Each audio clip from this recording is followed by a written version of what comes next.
Hallelujah. मैं चाहूंगा और अपनी बाइबल ऊपर कीजिए कि ये मेरी बाइबल सच्ची है, वादों की ये पक्की है, इसका मुकद्दस पाक सुखन उम्दा है, नराला है। ये बाइबल बदली नहीं है, बल्कि 2000 साल से जो इसको पढ़ते हैं, जो इसको सुनते हैं, ये उनकी जिंदगियां बदल रही है। Hallelujah, hallelujah, hallelujah. आइए जो हवाला पढ़ा गया उस पर गौर करते हैं, नजर करते हैं। और खुदा के जिंदगी बख्श कलाम को जब हम देखते हैं, हमें मालूम पड़ता है खुदा का जिंदगी बख्श कलाम हमारी रहनुमाई करता है। और जब हम इस कलाम पर गौर करते हैं तो हमारे दिल की आंखें रोशन हो जाती हैं। आमीन। हमारे दिल की आंखें रोशन हो जाती है। यहां लिखा है, आज हमारा मजमून है, क्या जंग अमन कायम कर सकती है? और कलीसिया का उठाया जाना, जंगो जदल और ऐसे हालात में कलीसिया का उठाया जाना। याद रखिएगा, मैं आपको बताना चाहता हूं, जंग अमन कायम नहीं कर सकती। जंग के जरिए जब भी अमन कायम करने की कोशिश की गई, अब ये जंग भी जितनी जंगें हुई हैं वो इसी नाम से होती हैं कि हम अमन कायम कर रहे हैं। क्या कायम कर रहे हैं जी? तमाम जंगें इसी नाम से होती हैं कि हम अमन कायम करने के लिए जंग कर रहे हैं, क्योंकि हमें खतरा है, ये खतरा बढ़ जाएगा, इसलिए हम इस मुल्क को, इन इलाकों को, इन लोगों को जो है वो तंबीह करना चाहते हैं, तरबियत करना चाहते हैं, और फिर वो जंग करके जो है वो अमन कायम करना चाहते हैं। याद रखिए, तारीख गवाह है, जंग से नफरत फैलती है, क्योस फैलता है, और बदले की फजा, इंतकाम की फजा फैलती है। और इसीलिए जंगो जदल ने दुनिया को हथियारों की एक ऐसी रेस में धुकेल दिया है जिससे अब उनका वापस आना नामुमकिन है। ऐसे ऐसे बॉम्ब्स तैयार हो गए हैं, जैसे एटम बॉम्ब है, एटॉमिक बॉम्ब है। मैं अगले दिनों एक रील देख रहा था,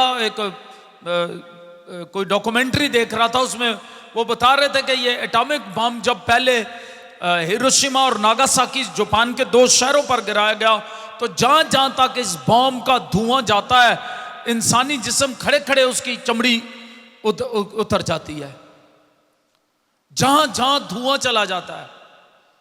और अब प्रिकॉशंस दे रहे हैं साइंसदान और दुनिया के अकाबरीन, वो ये प्रिकॉशंस दे रहे हैं कि आपने अपने घर को किस तरह सील करना है। इसका मतलब है कि वो जल्द कुछ करने वाले हैं।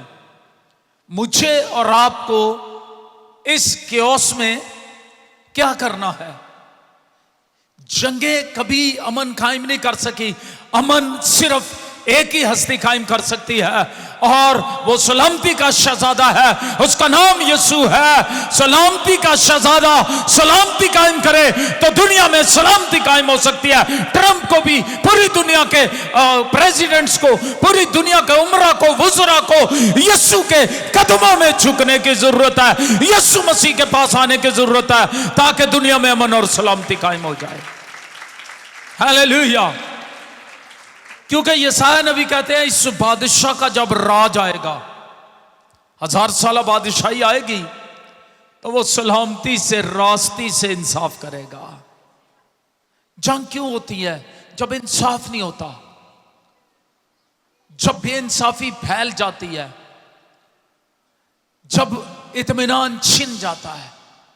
एक हस्ती है जिसने कहा कि मैं अपना इत्मीनान तुम्हें दिया जाता हूं। जब वो हस्ती जिंदगियों में आ जाती है, उसे कबूल कर लिया जाता है, उसे अपना खुदावंद जब लोग मान लेते हैं, दुनिया के लोग, तो उनकी जिंदगियों में इत्मीनान आ जाता है। और जब जिंदगियों में इत्मीनान आ जाएगा, दुनिया में इत्मीनान आ जाएगा। इसलिए यीशु मसीह के बादलों पर आने के बाद 1000 साल बादशाही में इत्मीनान होगा। हालेलुया। क्योंकि वो बादशाह रास्त बादशाह है, वो बादलों पर आ रहा है। दुनिया जंगो जदल की तैयारी कर रही है, दुनिया न्यूक्लियर बम से बचने की तैयारी कर रही है, दुनिया मरीख पर अपने घर बनाने की तैयारी कर रही है, दुनिया अपने आप को बचाने की तैयारी कर रही है। ऐसे हालात में जमीन पर जब ये सब कुछ क्योस फैला हुआ है, लोग समझते हैं और मैं भी ये समझता हूं अपनी अकल से कि अगर ये जंग बंद नहीं होती तो ये वर्ल्ड वॉर 3 की तरफ चली जाएगी।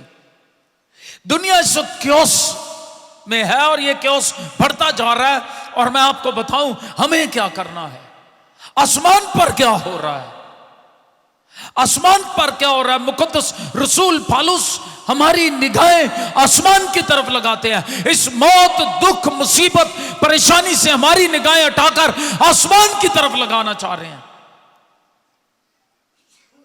जमीन पर और तरह की तैयारियां हो रही हैं, लेकिन दुनिया और तरह की तैयारियां कर रही है। लेकिन कलीसिया को किस तरह की तैयारी करनी है? किस तरह की तैयारी करनी है जी? कलीसिया को आसमान पर उठाए जाने की तैयारी करनी है। हालेलुया। याद रखें, मैं अक्सर कहता हूं आमदे सानी अदालत का वक्त होगा, लेकिन कलीसिया का उठाया जाना, पोशीदा आमद जो है वो कलीसिया के लिए है। इसमें कलीसिया का उठाया जाना है और वो उन बड़ी मुसीबतों से पहले है, वो उस सारे क्योस से पहले है, वो सारे उस बड़े हलाकतों और बड़े मुसीबत के दौर से पहले है कि यीशु बादलों पर आएगा और अपने लोगों को, अपनी दुल्हन को ले जाएगा आसमान पर। एक दूल्हा यीशु मसीह जो कलीसिया का दूल्हा है, वो अपनी कलीसिया को ले आने के लिए, उसको जमीन पर से आसमान पर ले जाने के लिए बेताब है। उसके घोड़ों के सुमों की आवाज डॉक्टर बिली ग्राहम कहते हैं मैं सुन सकता हूं। और अब हम बड़ा करीब देख रहे हैं कि हम नबूवतों के पूरा होने के दौर में से गुजर रहे हैं। इसलिए कलीसिया तेरे लिए खुशखबरी, तेरा दूल्हा बादलों पर आ रहा है। Hallelujah, hallelujah. दुनिया के लिए मुश्किल है, लेकिन कलीसिया के लिए खुशखबरी। क्योंकि लिखा है, क्योंकि खुदावंद खुद आसमान से ललकार और मुकर्रब फरिश्ते की आवाज, आमीन, और खुदा के नरसिंगे के साथ उतर आएगा। आमीन। 3 काम होंगे। कितने काम होंगे? 3 काम। पहले का, खुदावंद खुद आसमान पर से ललकारेगा। आमीन, हालेलुया। ये ललकार फतह की ललकार है, ये ललकार शादमानी की ललकार होगी, ये ललकार खुशी की ललकार होगी। हालेलुया। और मुकर्रब फरिश्ते की आवाज, अब दुल्हा आ रहा है और खुदा के नरसिंगे के साथ उतर आएगा। ये आखिरी नरसिंगा है, मुकाशफा की किताब में लिखा आखिरी नरसिंगा है। और इसके मुतल्लिक मोहतरम आली जनाब डॉक्टर पादरी हिस्कियल सरोज साहब ने एक गीत लिखा, आखिरी नरसिंगा फूंका जाने वाला है, तेरा मेरा सबका यीशु आने वाला है, तू कहां होगा? तेरी दौलत, तेरी इज्जत काम ना आएगी, जिन चीजों से प्यार है तुझको साथ ना जाएंगी। आखिरी नरसिंगा फूंका जाने वाला है, तेरा मेरा सबका यीशु आने वाला है, तू कहां होगा? मेरे अजीज, आज जो चैलेंज है, सवाल है, वो ये है, तू कहां होगा? बुड़बुड़ाने वाले कलाम पर, खातमों पर, खुदा के इंतजाम पर बुड़बुड़ाने वाले कहां होंगे? ये अजाब बड़ा, बहुत बड़ा होगा। जो अजाब में जिंदगी गुजारेंगे, उनकी रूहें हमेशा, उनके बदन हमेशा अब्दुल अस्बाद अजाब में रहेंगे। मौत और आलम रवा भी अथाह गड़े में फेंक दिए जाएंगे। अबलीस उसके फरिश्ते अथाह गड़े में फेंक दिए जाएंगे। यही आग और गंधक की झील है। कौन सी झील है? और यही दूसरी मौत है। जिस किसी का नाम किताबे हयात में लिखा हुआ ना मिला, वो आग और गंधक की झील में डाला गया। ये आग और गंधक की झील मुकाशफा 20 बाब में लिखा है, यही दूसरी मौत है। ये उन तमाम लोगों पर दूसरी मौत आएगी जो यीशु मसीह का भी इनकार कर रहे हैं, उसकी पैरवी ठीक तरीके से नहीं कर रहे, उसे अपनी जिंदगियों का मालिक और आका जानकर उसके डूलस, उसके गुलाम, उसके असीर नहीं बन गए। ये दूसरी मौत उन पर आएगी और वो वहां अगर गंधक की झील में होंगे, एक आग, एक गंधक, अंधेरा, रोना, दांतों का पीसना, ये सब कुछ बाइबल मुकद्दस में बताती है, बड़ी क्लियर पिक्चर है। और फिर वहां और क्या होगा, इब्लीस आपे भी होएगा, तो ओदियां सारियां बदरूआं, किनियां बदरूआं, एक नाल की हाल हुंदा ते सारियां नाल की हाल होएगा उस बंदे दा। क्या हाल होगा दुनिया के यश प्रस्तों का। इसीलिए कलाम कहता है कि हमें खबरदार रहना है। मैं कलीसिया को कह रहा हूं, जब से ये साल शुरू हुआ 2026 में कह रहा हूं, आमदे सानी की पोशीदा आमद के लिए तैयारी कर रहे हैं हम। आमदे सानी जब हर एक आंखों से देखेंगे उस वक्त की तैयारी नहीं कर रहे हम। दार हकीकत सेकंड कमंग की तैयारी नहीं कर रहे हम, दार हकीकत बादलों पर उठाए जाने की तैयारी कर रहे हैं। हालेलुया। क्योंकि जब हर एक आंखों से देखेगी वो वक्त तो अदालत का वक्त होगा, कलीसिया उससे पहले उठा ली जाएगी। आमीन। Clear your picture in your mind, clear the picture, picture clear करें। कुछ लोगों को पिक्चर क्लियर नहीं होती कभी भी। वो कहता है यीशु आएगा, हर एक आंख देखेगी। ये आमदे सानी का दूसरा हिस्सा है जिसे हम जाहिरन आमद कहते हैं, लेकिन ईमानदार पोशीदा आमद के लिए उठाए जाने के लिए तैयार हो रहा है। हालेलुया। पोशीदा आमद में कोई आंख उसे नहीं देखेगी। लिखा है 2 लोग सो रहे होंगे, एक ले लिया जाएगा, एक छोड़ दिया जाएगा। 2 खेत में काम कर रहे होंगे, एक ले लिया जाएगा, एक छोड़ दिया जाएगा। अंडरस्टैंड। दौड़ते चक्की पीस रही होंगी, एक ले ली जाएगी, एक छोड़। दुनिया में एक बड़ा क्योस होगा। शायद ईमानदार खबरी रिपोर्टर और मीडिया रिपोर्टर और एंकर से भी उठा लिए जाएंगे, और शायद वो खबर दे रहे होंगे, उनके साथ बैठे हुए, वो एक उठा लिया जाएगा, एक छोड़ दिया जाएगा। जहाजों में इसीलिए दुनिया की कंपनियां 2 पायलट्स रखती हैं, क्योंकि जहाज बाइबल पर यकीन रखने वालों ने बनाए हैं। हालेलुया। वो 2 पायलट्स रखते हैं, उनको मालूम है किसी वक्त भी आमदे सानी का वो हिस्सा उठाया जाना, रैप्चर इसको कहा गया है। रैप्चर हो जाएगा ईमानदारों का। कलाम सुनाते हुए मैं तो सारे कहूंगा, लेकिन किसी ने कहा कई खादम उठा लिए जाएंगे। मैं कहता हूं सारे ही उठा लिए जाए, माइक वहीं गिर पड़ेंगे, कलीसिया सारी उठाई जाए। मैं ये नहीं कहता, तफसीर करने वाले उलमा की तो राय है बाइबल मुकद्दस के मुताबिक कि वही जिन्होंने अपने जामे बर्रे के लहू से धो लिए हैं, उसकी पैरवी करते हम उठा लिए जाएंगे। जिनकी नजरें जमीन पर लग गई, वो अपने मकसद को भूल गए। उनकी नजरें इधर उधर की चीजों पर लगी हुई हैं, उनका दिल आसमान की तरफ, उनकी निगाहें, उनका ज़हन, उनकी सोच, उनका ख्याल, उनका तखय्युल हर वक्त तसव्वुरात में। अगर मसीह नहीं, आसमान की बादशाही नहीं, तो पौलुस कहता है आलमे बाला की चीजों के ख्याल में रहो, ना कि जमीन पर की चीजों के ख्याल में। तो ऐसे लोगों को समझना है। शायद मैं आज इस मजमून को पूरा करने की कोशिश करूंगा। तो यहां पर क्या लिखा है? यहां पर हमें मिलता है खुदा के कलाम को जब हम पढ़ते हैं तो हमें बड़ी सफाई से मिलता है खुदा के कलाम में कि कलीसिया उठाई जाएगी। और इसके लिए यूनानी लफ्ज जो है आसमान पर उठाए जाने के लिए, अंग्रेजी लफ्ज पहले बताया मैंने, रैप्चर है। क्या है? अंग्रेजी लफ्ज क्या है? रैप्चर। और लातीनी लफ्ज रेप्चो है।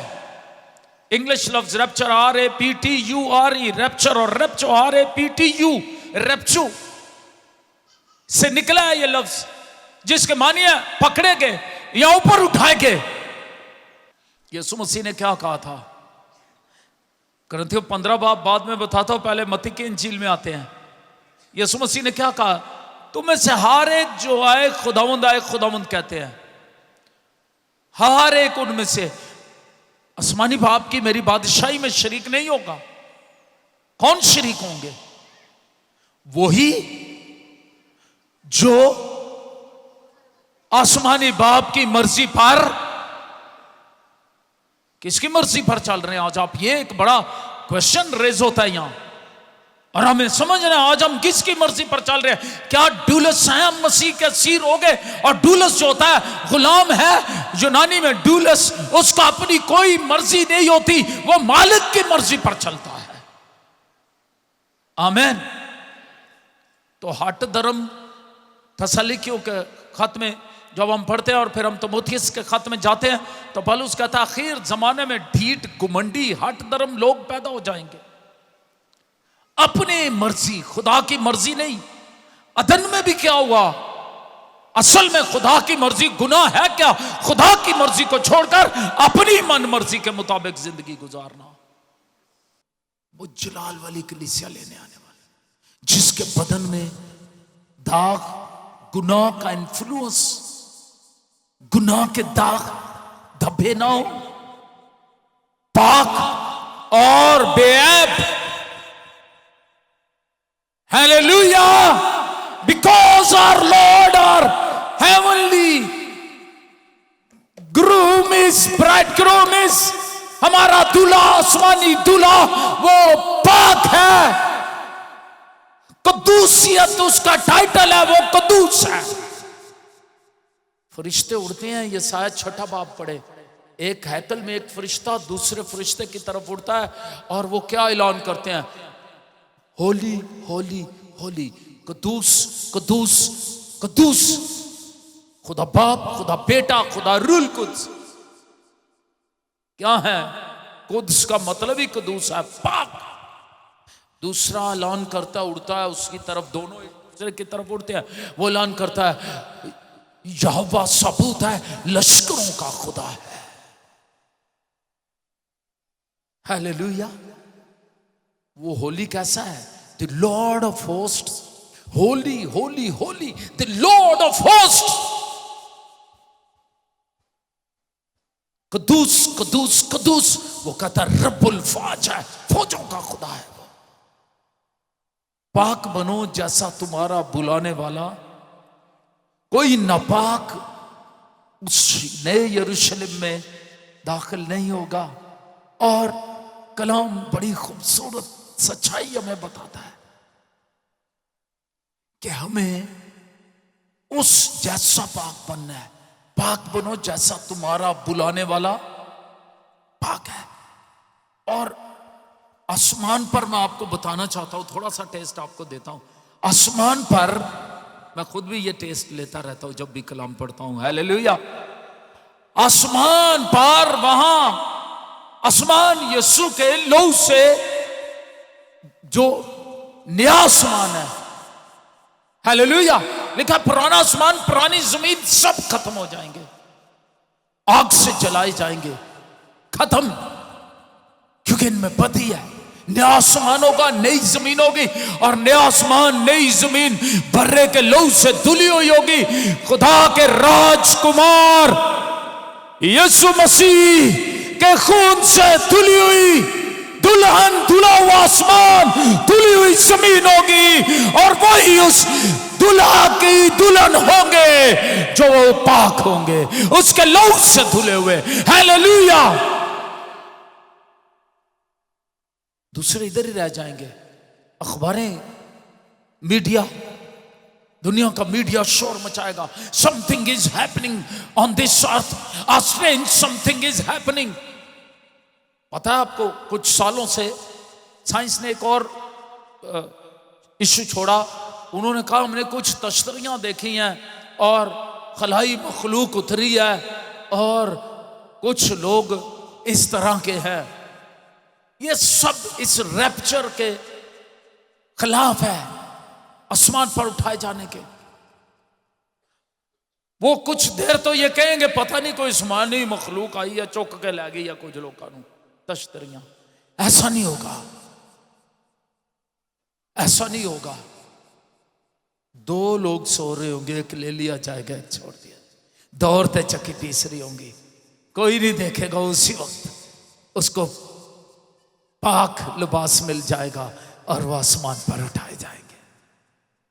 हालेलुया, ट्रांसफॉर्मेशन हो जाएगी। पढ़े यहां जरा, मैं थोड़ा सा इसको बयान कर दूं, अगरचे मुझे मालूम है मेरे पास वक्त अभी सिर्फ 15 मिनट रह गए, और ये लातीनी लफ्ज जो है इसको मैं थोड़ा बयान करना चाहता हूं। तो 15 बाब में, करंथियों 15 बाब में बयान किया गया, मुझसे मिलेंगे आसमान पर, उसके साथ रहेंगे। वो लोग शामिल हैं जो मसीह की कलीसिया का हकीकी हिस्सा है, वही जो मेरे आसमानी बाप की मर्जी पर चलते हैं। जो आए खुदावंद है खुदावंद कहते हैं, उनमें से हर एक आसमान की बादशाही में दाखिल नहीं होगा।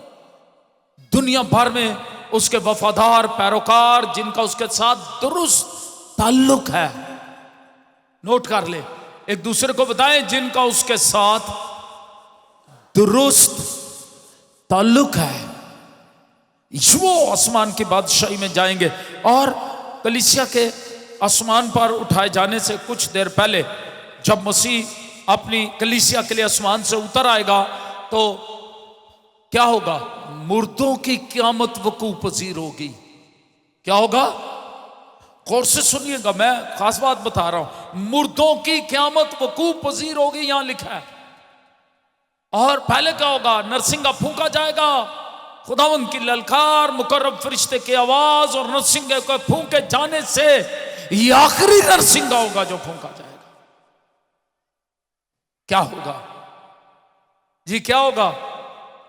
पहले वो जो मसीह में मुवे, क्या आप पढ़ते नहीं है? पढ़े जरा 17वीं आयत मुकद्दसा 16वीं 17वीं। फिर और क्या होगा? पहले तो वो जो मसीह में मुवे जी उठेंगे, और फिर हम जो बाकी होंगे, हम क्या होंगे जी? क्या होंगे हम? ऊंची आवाज में, आपकी आवाज नहीं आ रही। उनके साथ बादलों पर उठाए जाएंगे, और जब करंथियों 15 बाब पढ़ते हैं, लिखा हम बदल जाएंगे। क्या हो जाएंगे? ट्रांसफॉर्म हो जाएंगे। इस फानी बदन से ये फानी बदन जलाली बदन में बदल जाएगा। कोई कहेगा हमें? फानी बदन हवा में उड़ नहीं सकता, याद रखिएगा। आई समझ या नहीं आई? फानी बदन हवा में उड़ नहीं सकता। कशिश सकल जमीन की एक कशिश है, अर्थ ग्रेविटी है, वो नीचे खींचती है। जब भी आप कोई चीज ऊपर फेंकते हैं, अगर आपने न्यूटन के लॉ पढ़े, अगर आप साइंस स्टूडेंट है तो आपको मालूम है वो कहां आती है? जमीन की तरफ आती है। जो चीज आप ऊपर फेंकता है, नीचे क्यों आती है? जमीन की कशिश है, वो उनको नीचे खींचती है। इसी तरह जिस्मानी लोगों को, जिनकी जिंदगी में गुनाह है, जमीन उन्हें नीचे खींचेगी, और वो जिन्होंने अपने जामे बर्रे के लहू से धोए, वो जो ईमानदार है, हकीकी मसीह है, जिनकी जिंदगी में मसीह रहता है, जो उसकी मर्जी पूरी करते हैं, वो ट्रांसफॉर्म हो जाएंगे। जलाली बदन उनको मिल जाएंगे। ये फानी बदन जलाली बदन में तब्दील हो जाएगा, जैसे मसीह का तब्दील हुआ, और वो शागिर्दों के देखते देखते जैतून के पहाड़ से ऊपर उठाया गया, और बदली ने उसे छुपा लिया। ऐसे ईमानदार उठाया जाएगा।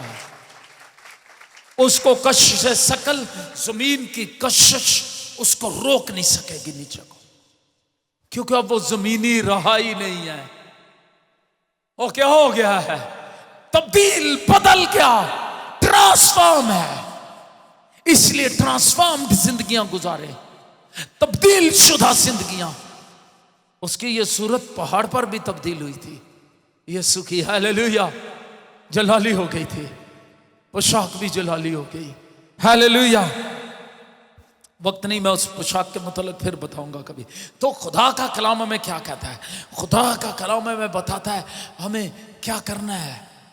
कलीसिया आसमान पर उठाए जाने से कुछ देर पहले, जब मसीह अपनी कलीसिया के लिए आसमान से उतर रहा होगा, उससे पहले, इससे पहले मैं और आप बदले, उससे पहले क्या होगा?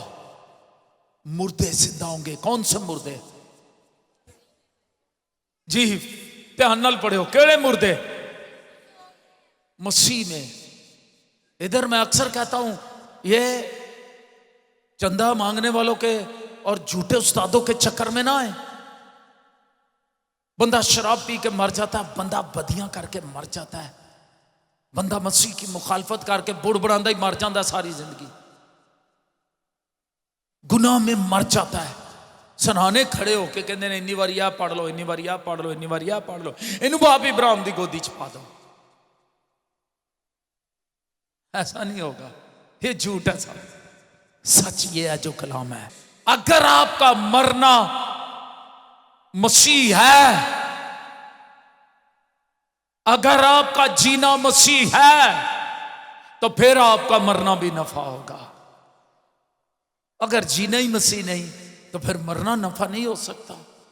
सारे नहीं मुर्दे उठाए जाएंगे। एक बात क्लियर कट बताने लगा हूं, सारे मुर्दे कौन से उठाए जाएंगे? पहले जो किसमें मुए, वो जब नरसिंगा फूंका जाएगा एकदम पहले वो एकदम उनको बदन मिलेंगे, एकदम उनको बदन जलाली बदन बन जाएंगे। मट्टी एकदम बदन बना देगी दोबारा। Hallelujah, hallelujah. समुद्र राख में जलाए गए, आग में जलाए गए, राख बन गए, समुद्रों में मर गए, गर्क हो गए, किसी ने खा लिया, कुछ हो गया, जानवरों ने खाए गए। ईमानदार ऐसे नहीं है जिनको शेरों के आगे डाला गया, उनको कफन नसीब नहीं हुआ, उनका जनाजा नहीं पड़ा गया। दुनिया कहती हो बड़ी बुरी मौत मरे ने बेचारे, आंदा जनाजा भी नहीं होया, कफन भी नसीब नहीं होया। ये ईमानदारों के साथ हुआ। रोमी शहनशाहों ने मसीहों को, उनके बच्चों को उनके आंखों के सामने जिंदा शेरों के आगे डाल दिया, भूखे शेरों ने खा गए। हर वक्त हमें यही नहीं सोचना भाई दानियल वंगू जिंज शेरा ने मुंह, कोई वाकयात होते हैं, खुदा अपना जलाल जाहिर करना, लेकिन कभी खुदा आपको जान देने तक वफादार होने के लिए देखना चाहता है। तो कहेगा आमीन। इसीलिए मुकाशवा की किताब में लिखा जान देने तक वफादार रहे, तो फिर तो हमेशा की जिंदगी का ताज पाएगा। सोचना यह वो जलाए गए, खालों में सी दिए गए, उनका कफन क्या था? खाले, वही खालों में सी दिए गए, वहां सुकड़ते रहे, भूख प्यास, गर्मी की शिद्दत हरारत से, तेल के कड़ाहों में डाले गए, आरों से चीरे गए, कोई कफन नसीब नहीं हुआ उन्हें, कोई जनाजा नहीं पड़ा उनका, किसी ने कोई दुआएं नहीं होना वास्ते किसी ने की। मेरी गल नू समझ रहे हो? लेकिन वो फिर भी मसीह के मुबारक हैं। हालेलुया। उनका दर्जा उत्तम है, शहादत पागे जो शहीदों का दर्जा मसीह में उत्तम है। उनकी रूहें मज़हबा पर, आसमान पर, आसमानी मज़हबा पर चलाती हैं हमारा इंसाफ कर। वो कहता है ठहर जाओ, कुछ और भी है, अभी ईमानदार वो शहीद होकर आ रहे हैं, फिर मैं एक ही वक्त में सबका इंसाफ कर दूंगा। जब नरसिंगा फूंका जाएगा, मुकर्रम फरिश्ते की आवाज, खुदावंद की ललकार के साथ मसीह उतर आएगा। पहले वो जो मसीह में मुए, मसीह की खातिर शहीद हुए, मसीह के साथ चलते चलते मरे, पहले वो जलाली बदन पाकर जिंदा हो जाएंगे। दूजे पे रहणगे जो उठे ही, दूजे उठे ही ने, वो नहीं जी उठेंगे। याद रखें, सारों को क्लियर वार्निंग खुदा का कलाम देता है। और फिर हम कौन? पालूस अपने मुतल्लिक कहता है, पालूस कहता है फिर कौन? हम। कौन सा लफ्ज इस्तेमाल करता है? हम। कलीसिया को कहता है, थेसलोनिके के कलीसिया हम, थेसलोनिके के कलीसिया हम, रसूल हम, मसीह पर ईमान लाने वाले हम, कलीसिया जो मसीह के साथ चलती है, हम क्या हो जाएंगे? हालेलुया। जो जिंदा बाकी होंगे उनके साथ बादलों पर उठाए जाएंगे, ताकि हवा में खुदावंद का इस्तकबाल करे, और इस तरह हमेशा खुदावंद के साथ रहेंगे। आमीन। उठाए जाएंगे। मैं उठाए जाने की आज बात कर रहा हूं। फिर दूसरी क़यामत बाद में होगी। दूसरी क़यामत जो है वो सफेद तख्त की अदालत है। उसमें गुनहगार मुर्दे जिंदा किए जाएंगे और जेड़े गुनहगार फिर जमीन ते रह जाणगे उन्हां दी अदालत करेगा। किताबां खुलणगियां, जिहदा ना किताबे याद च लिखा होया ना मिलिया वो अग ते गंधक दी झील सुटिया जाएगा। ए दूसरी आमद ते इंसाफ ते अदालत जे मुकाशफा 20 बाब में वो अदालत है जब बाकी मुर्दे जिंदा किए जाएंगे। ईमानदार मुर्दे तो पहले ही जिंदा हो जाएंगे पोशीदा आमद में, वो यहां नहीं वो आसमान पर रहेंगे। हालेलुया। दुनिया पर मुसीबतें आएंगी, वो आसमान पर मसीह के साथ होंगे। और ये वाकया मसीह के जमीन पर आने के बाद होगा जब मुखालिफ मसीह की कुव्वतें जो है वो बर्बाद की जाएंगी और शैतान था गड़े में मैंने बताया डाला जाएगा। मुकाशफा 19 बाब में, मुकाशफा 20 बाब में क़यामत का तलक उन लोगों से है जो मसीह की तरफ रज्जू लाए और जो बड़ी मुसीबत में भी उस वक्त के दौरान जो कलीसिया के आसमान पर उठाए जाने के बाद होगी, जिसके दौरान मुखालिफ मसीह हुक्मरानी करेगा। इस कलाम के मुताबिक मेरा ईमान है, मेरी समझ है इस कलाम के मुताबिक कि पहले कलीसिया उठाई जाएगी, उसके बाद मुखालिफ मसीह इस जमीन पर हुक्मरानी करेगा। कोई कहेगा आमीन। उसके बाद बड़ी मुसीबतों का आगाज होगा। हालेलुया। क्योंकि कलाम कहता भी एक है जो उसको रोके हुए है, वो अपना पूरा काम नहीं कर सकता, ना बदरुएं पूरा काम कर सकती हैं, ना इब्लीस। वो कौन है जो रोके हुए है? हाथ उठा करके वो हम कलीसिया है जिनके अंदर रूह कुद्स बसता है, जो मसीह के खून से खरीदे गए हैं। वो आजकल इब्लीस को रोके हुए है, वो पूरा काम नहीं कर सकता। तो पता ना बदरू आंदी है फौरन काल आंदी है, असी फौरन ही कट देने हैं। आमीन। अभी रोके हुए है कलीसिया, इसलिए हुक्मरानी हासिल नहीं कर सकता इब्लीस और मुखालिफ मसीह। खुदा जमीन पर आखिर जमाने की सख्त अदालत अमल में लाएगा जब कलीसिया आसमान पर उठाई जाएगी। बड़ी मुसीबत का दौर इसे कहा गया, मैं किसी वक्त इस पर बात करूंगा। लेकिन याद रखें इस दौरान भी जो अपने ईमान में मरेंगे, मुकाशफा 20 बाब 4 आयत, जो अपने ईमान में मरेंगे उनके हवाले से मुमकिन है वो पुराने ऐदनामे के ईमानदार भी शामिल हो, नए ऐदनामे के ईमानदार भी जो ईमान में मरे जब यीशु आएगा वो जी उठेंगे। एक बार जब यीशु सलीब पर मरा, मैं जब यीशु के जी उठने की बात करूंगा फिर बताऊंगा उस वक्त भी मुकद्दसीन जी उठे थे। हालेलुया। और वो आसमान पर चले गए। हालेलुया। आमीन। इसी दौरान जब मसीह में मुए जिंदा किए जाएंगे तो मैं आपको बताऊं ना, तो मसीह के पैरोकार जो जमीन पर जिंदा होंगे क्या हो जाएंगे? बदल जाएंगे। हाथ चौक के जरा कहो तैयार हो बदलने वास्ते? किन्ने? एक कुड़ी की आवाज आई है, किन्ने तैयार हो? उठाए जाने के लिए तैयार हैं? याद रखें हम मसीह की आमदे सानी के लिए तैयारी नहीं कर रहे, हम उठाए जाने के लिए तैयारी करें। कहीं आप एक बड़ा मारा ना था, रिवाइवल क्रूसेड वालों ने एक बड़ी तहरीक चलाई कुछ साल पहले, शायद 1990 में या इससे पहले, कि कहीं आप पीछे ना रह जाएं। पीछे रह जाने वालों के लिए जो मुसीबतें और मुश्किलें होंगी, उस वक्त लिखा है वो मौत मांगेंगे, उन्हें मौत नहीं आएगी। फिर स्वाद आएगा गुनाह करने दा। वो मौत मांगेंगे, मौत नहीं आएगी, क्योंकि कलाम उठाया जाएगा, कलीसिया उठाई जाएगी। रूल कुछ कलीसिया के अंदर काम करता है। फिर पूरा बदरू और इब्लीस का राज होगा। लोग मौत मांगेंगे, उन्हें मौत नहीं आएगी। इसीलिए मैं आपको बताऊं यह वाकया एक पल में होगा। कितने पल में होगा? और एकदम बदन गैर फानी हालत, ये फानी बदन है, ये गैर फानी हो जाएगा। आमीन आमीन। इसीलिए फिर इस बदन को खाने पीने की भी हाजत नहीं रहेगी, किसी चीज की हाजत नहीं रहेगी। वो एक दफा जाकिर नाइक ने सवाल किया कि हजरत ईसा आसमान पर उठाए गए हैं तो वो हाजत कहां करते हैं?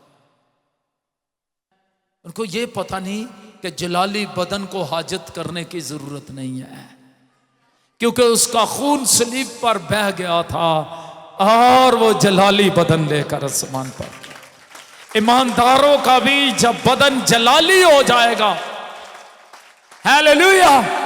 जो वो मीठे मेवे खाने की बात है ना, वो अंदर ही एनर्जी देंगे और जल जाएंगे। Hallelujah, hallelujah. ये मेरी समझ है कलाम के मुताबिक। आमीन। तो मसीह में जो है वो बदल जाएंगे और बदल कर एकदम क्या होंगे, गैर फानी बन जाएंगे, जलाली। कुछ लोग कहते ना असी चलो खैर है, मेरी अम्मी बड़ी दुआ कर दी, मैं ओदी लत्त फड़ के टुर जावांगा। ये लत्त लुत किसी दी हाथ च नहीं जानी। यीशु मसीह जब जी उठे तो हड्डी और गोश्त था, उसने कहा मुझे छू कर देखे। आमीन। हड्डी भी होगी, गोश्त भी होगा, आप ऐसे इंसान लेकिन जलाली होंगे। कोई कहेगा आमीन। मैं अक्सर कहता हूं जब आसमान पर होंगे, किसी वक्त इस टॉपिक पर बात करेंगे, उस वक्त कोई बूढ़ा नहीं होगा, किसी के चेहरे पर झुर्रियां नहीं होंगी, कोई नीला पीला काला मेकअप की भी लोड़ नहीं होनी, सब चमकदार लाटा मारते होंगे। Hallelujah, hallelujah. इसलिए जमीन पर ईमानदार प्रेज करता है, रोजे रखता है, दुआएं करता है, आहें भरता है, चलाता है, क्योंकि उसको अपनी ज़ाहिरी हालत पर नहीं, अपनी रूहानी हालत पर गौर करना है। आमीन। वो जे इत्थे ही थापदे रहंदे ने, अंदर रूह की हालत नहीं वेखदे, उन्होंने भी कोई मेकअप की लोड़ है, उन्होंने कलाम दे मेकअप की लोड़ जे। आमीन। आपकी रूहों को निजात की, शिफा की जरूरत है, बहाली की जरूरत है। हम सब तो नहीं सोएंगे मगर बदल जाएंगे। ये कैसे होगा? और ये एक दम में एक दूसरे को एक कैसे होएगा? तो आगे पढ़ें कैसे होएगा। कलाम बताता है, मैं बताता हूं। एक दम में, एक पल में, पिछला नरसिंगा फूंकते ही, इसे यहां पिछला नरसिंगा लिखा गया, आखिरी नरसिंगा जिसको, क्योंकि नरसिंगा फूंका जाएगा, मुर्दे गैर फानी हालत में उठेंगे और हम बदल जाएंगे। क्योंकि जरूर है कि ये फानी जिस्म बका का जामा पहने और ये मरने वाला जिस्म हयाते अबदी का जामा पहने। और जब ये फानी जिस्म बका का जामा पहन लेगा, बका का मतलब है फिर उसको मौत नहीं होगी, पहन चुकेगा, और ये मरने वाला जिस्म हयाते अबदी का जामा पहन चुकेगा, तो वो कौल पूरा होगा जो लिखा है, मौत फतह का लुकमा हो गई, ए मौत तेरी फतह कहां रही, ए मौत तेरा डंक कहां रहा। आमीन। आइए अपनी आंखें बंद करें, अपने हाथ आसमान की तरफ उठा लें। आसमानी बाप तेरा शुक्र करते हैं आज की सारी इबादत की बरकत के लिए, जितने अपनी जिंदगियां तुझे दी उनको तेरे खून में छुपाए देते हैं। तेरे लहू की धारा जितने इकरार कर रहे उनको धो रही है, पाक साफ कर रही है। और खुदावंद अपनी लानतों, बीमारियों, परेशानियों, दुखों, रोगों, मुसीबतों से छूटे तेरी बादशाही के लिए तैयार हो। अपनी बादशाही के लिए तैयार कर अपने लोगों को। और खुदा कदूस में दुआ करता हूं तेरे पाकरू की रहनुमाई में पढ़ने वाली कलीसिया और तेरी दुल्हन बन जाए। बरकत दे जितनों ने तेरे दियों में से दिया इन हदियों पर, दायकियों पर, तेरी हजूरी में जो लाए हैं, शुक्रगुजारियां इन पर तेरी बरकत आए। जोशुआ टीवी के लिए जो हदिया देते हैं पार्टनर्स, उनको बरकत दे, किसी चीज की कमी ना रहे। जितने देख रहे इस वक्त जोशुआ टीवी, उनके लिए दुआ करते हैं इन दरखास्तों के लिए। यीशु मसीह के नाम में दरखास्तों के लिए दुआ करते हैं। यीशु के नाम में इन दरखास्तों को खुदावंद छू लीजिए, इन दरखास्तों पर अपने कर्म की निगाह कीजिए। और खुदावंद कुदूस खुदा गुजरांवालों से खुदावंद कुदूस खुदा फारूक भाई के लिए दुआ करते हैं, जादू टोने की लानत टूटे और रहाई पाए तेरा बंदा, रिहाई पाए यीशु के नाम में, रिहाई पाए यीशु के नाम। सरगोदा सल्लम मसीह उन पर भी हर तरह की जादू टोने की लानतें टूट जाएं। तेरा पाक रूप बंदरों को तोड़ता है, तेरा खून रहाई देता है, रहाई जारी हो। फैसलाबाद से नेहा के लिए दुआ करते हैं, कैंसर की बीमारी चली जाए। खुदावंद कदूस खुदा ज़ेल्पर के लिए दुआ करते हैं, खुदा इससे कामयाब करे। और खुदावंद कदूस खुदा अदन के लिए दुआ करते हैं, जिसके दिल में सुराख है, यीशु के नाम में हील हो। और खुदावंद समीर के लिए दुआ करते हैं, उसकी चेस्ट प्रॉब्लम चाहता रहे। इसी तरह खुदावंद इनको बेऔलाद जोड़ों को, जिनके नाम हमारे पास आए हैं, जिनकी दरखास्तें हैं, हार्ट के प्रॉब्लम और जिनके हैं खुदावंद, और जिनके खुदावंद कदूस खुदा शुगर, बीपी, ब्लड प्रेशर, जिगर की बीमारियां और हर तरह की लानतें और बीमारियां यीशु के नाम में ये छाती रहे। जितने सो जोशुआ टीवी देख रहे हैं, हमारे साथ इस इबादत में शरीक हैं, हर एक लानत, हर एक बीमारी, हर एक कर्ज, हर एक डिजीज, हर एक नेगेटिव यीशु के खून से, उनके बदनों से रद्द करते हैं। हील हो, शिफा पाओ यीशु के नाम में, शिफा पाओ, शिफा पाओ, शिफा पाओ, शिफा पाओ यीशु के नाम में, शिफा पाओ यीशु के नाम में। आमीन। जैसे खुदावंद यीशु मसीह ने सिखाया, ऐ हमारे बाप तू जो आसमान पर है, तेरा नाम पाक माना जाए, तेरी बादशाही आए, तेरी मर्जी जैसी आसमान पर पूरी होती जमीन पर भी हो। हमारी रोज की रोटी आज हमें दे, और जिस तरह हमने अपने कर्जदारों को माफ़ किया है, तू भी हमारे कर्ज हमें माफ़ कर, हमें आज़माइश में न ला बल्कि बुराई से बचा, क्योंकि बादशाही, कुदरत और जलाल हमेशा तेरे हैं। आमीन।